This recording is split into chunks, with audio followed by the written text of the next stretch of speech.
This is the Arashiyama bamboo forest in Kyoto, Japan.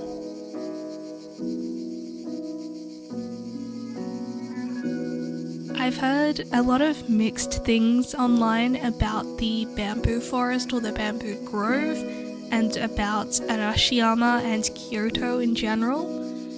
Lots of people have been debating about whether or not it's worth coming to this area and if it's worth going to the bamboo grove.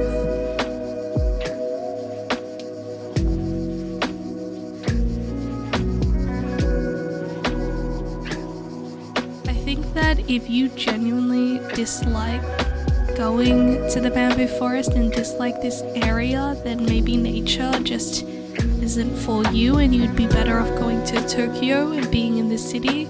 But personally, this was one of my favorite parts of this Japan trip.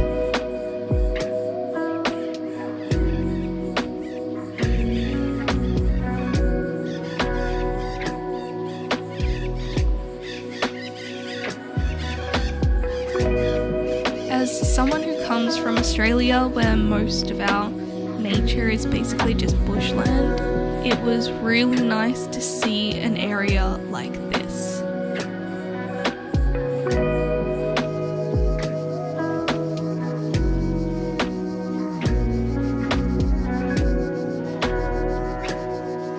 As you walk through Arashiyama bamboo forest, you'll find there are different ways to go and different things to see.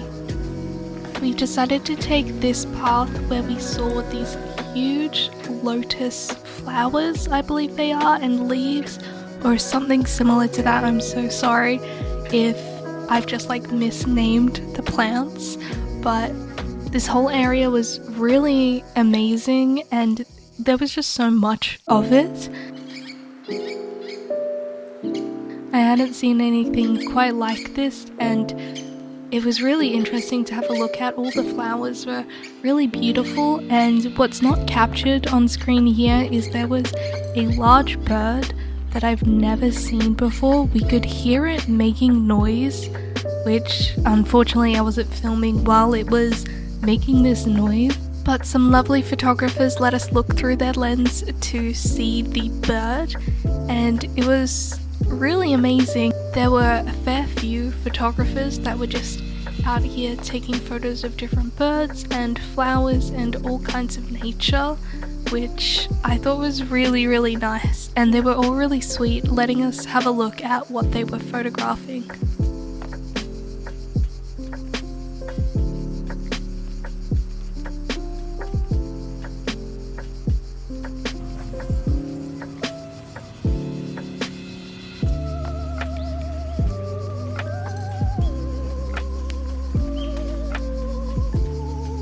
A number one tip that basically everyone has for going to a place such as this is to arrive early. We were aiming to arrive at about 7 but got there closer to 7:38, which was still relatively early, and as you can see in the previous shots, there aren't as many people around. But once it started to hit about 9:30, closer to 10, that's when all of the tourist groups show up.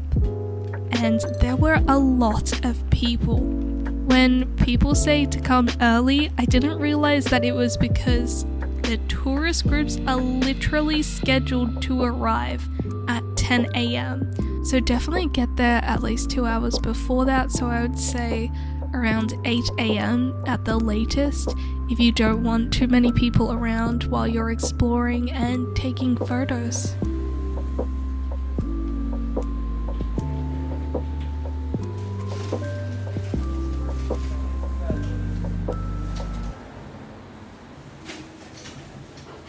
FYI, this is the best drink that I've ever had, maybe in my entire life, but definitely in Japan. So if you're in this area of Kyoto, have a look for this place, because the Natsu Mikan, which is like a summer mandarin drink, is just so refreshing, and we could drink so much of this. It was so good.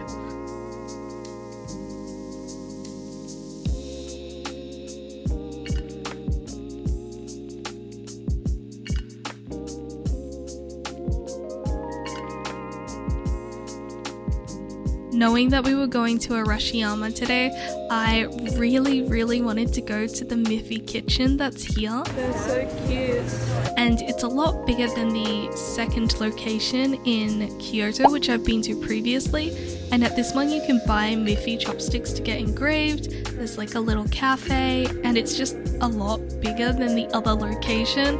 So I was really happy when we got the chance to go check this out and have a little snack break.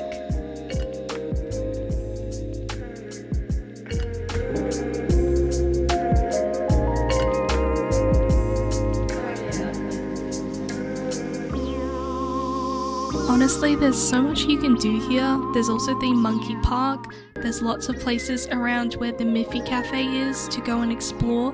Lots of food, lots of different vendors. I also bought some matcha powder here to bring home, which in hindsight, I wish that I had bought more. So there is definitely a lot to explore here, and I recommend taking a whole day out to have a look at this area. But that is it for my experience in Arashiyama. I hope you guys enjoyed, and I'll have some more Japan related videos coming out soon. So if you'd like to see more of that, then don't forget to subscribe. I'll see you guys next time.